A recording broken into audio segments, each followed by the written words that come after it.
Thank you for plugging into this Family Life News podcast, streaming issues-driven, family-focused news.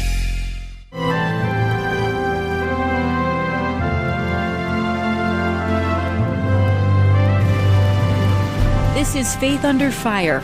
Each Thursday on Family Life, we give voice to religious battlegrounds in this nation.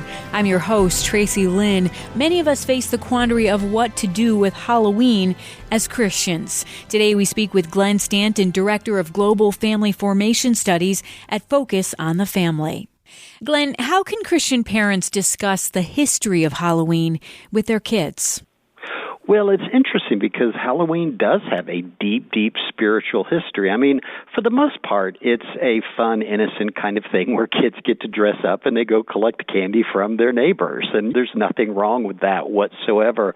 But we do need to understand the deeper history. I mean, first of all, that Halloween is an eve. It's the day before All Saints' Day. That has, from the beginning of the church, been a day that Christians celebrate saints that have passed on and gone into the other life. Christians that have lived an exemplary sort of life. November 1st is the day that the church has chosen to celebrate All Hallowed Day, all those who are hallowed, all those who are saints. And Halloween became the eve of that, where a group of people figured, well, we'll celebrate the dark side of life, those things which are not sacred. So that's what started happening. And of course, things changed, and Halloween is, for the most part, a very fun, sort of innocent little thing. But it's rooted in something that is a reaction to the holiness of All Saints' Day. And it is a celebration of those things which are darker. So it's mindful of us to be aware of that and just share that with our children. And that doesn't mean that people who go out trick-or-treating are bad, but we can't ignore that history either. Well said. What are some Halloween trends to be mindful of this year? Well, we've seen the Disney movie Hocus Pocus from, 1993, and Lego is coming out with a new set and things that do seem to celebrate the darkness of much that is associated with Halloween, like witches and spells and curses. And we want to remind parents it is important that when your kids are participating in that fun, just to be mindful of what they're doing. Is what they're participating in, is it godly? Is it wholesome? Is it uplifting? Is it celebrating that which is good? And as quote-unquote innocent as they may be, to try to avoid those things which do sort of either celebrate or just put in the minds of our children any kind of darkness.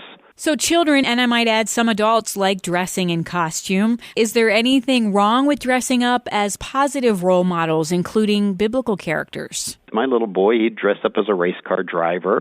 That sort of stuff is fine, and particularly absolutely fine to dress up as heroes of the Christian faith. That is a good thing.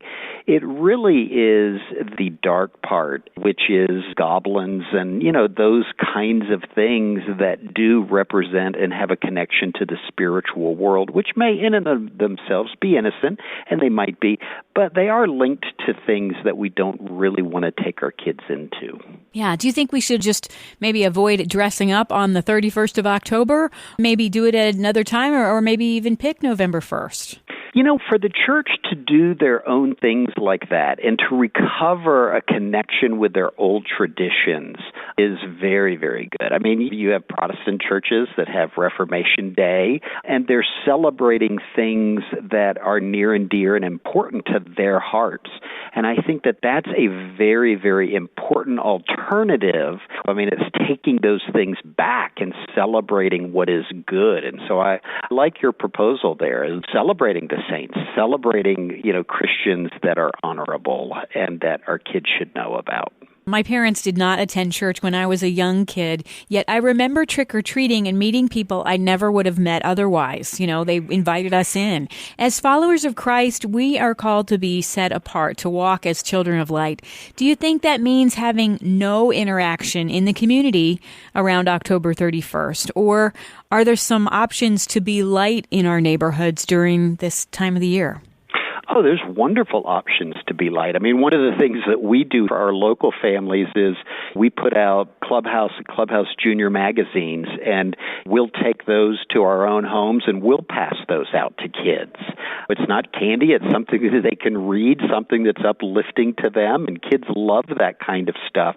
Yes, we are to be set apart, but set apart more in what we do and how we do it rather than an us and them kind of thing, because we have to mix with the world. We have to be in the world. And that's why God doesn't take us home after we're saved. He leaves us here to be influences, to be salt and light. And salt and light has to permeate.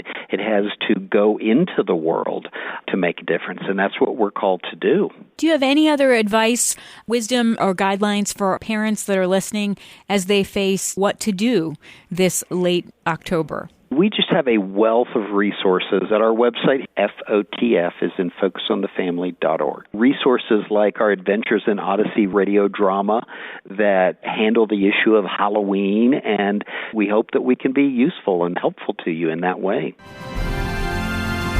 That's Glenn Stanton with Focus on the Family. I'm Tracy Lynn, Family Life News.